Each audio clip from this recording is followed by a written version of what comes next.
Chers spectateurs, bonjour encore une fois, c'est Professeur Elias Bizourou. Le thème d'aujourd'hui que nous allons aborder, c'est un ennemi commun, un ennemi à toi, un ennemi à moi, un ennemi à l'humanité. C'est l'ennemi qui s'appelle la colère. Nous allons parler de la colère aujourd'hui.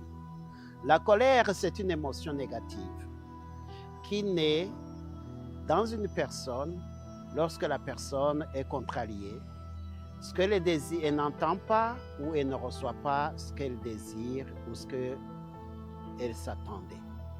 C'est une émotion qui vient quand une personne est contrariée par son entourage, est contrariée au travail, est contrariée dans tout ce qu'il fait. Tu avais ce à quoi tu t'attendais, expectation, mais ce à quoi tu t'attends n'est pas ce qui arrive, alors tu développes une certaine colère. La colère, c'est une arme qui est utilisée contre nous.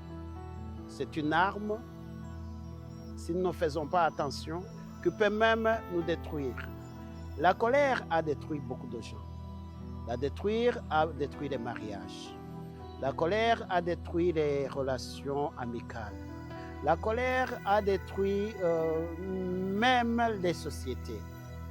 La colère, c'est un instrument diabolique que le diable utilise contre nous et pour notre destruction. C'est une émotion terrible qu'il faut à tout prix contrôler. Parce que c'est impossible d'éradiquer la colère dans une personne, mais on peut la contrôler. Comment contrôler la colère? On va y revenir dans la deuxième partie. Mais dès à présent, une colère en soi, ce n'est pas ça le problème. C'est l'expression de la colère qui devient le problème. Tu peux avoir de la peine en toi parce que ce que tu reçois, ce n'est pas ce que tu t'attendais. Tu peux avoir la colère à l'intérieur de toi. C'est une émotion, mais cette émotion est toujours neutre.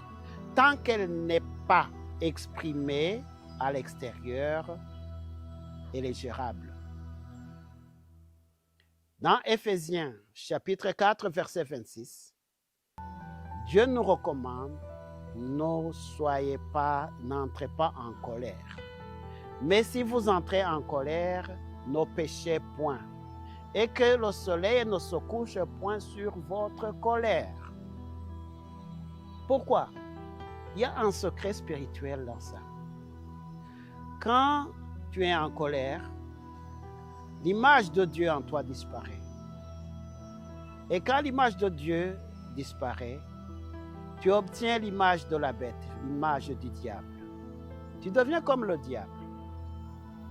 Et ce que tu attires là, tu attires les forces négatives autour de toi, tu attires les forces négatives dans les lieux célestes, et ce qui arrive à une personne en colère, tu vas voir des ennemis vont se lever d'un peu de partout, des problèmes vont surgir de n'importe où, et ta vie sera misérable.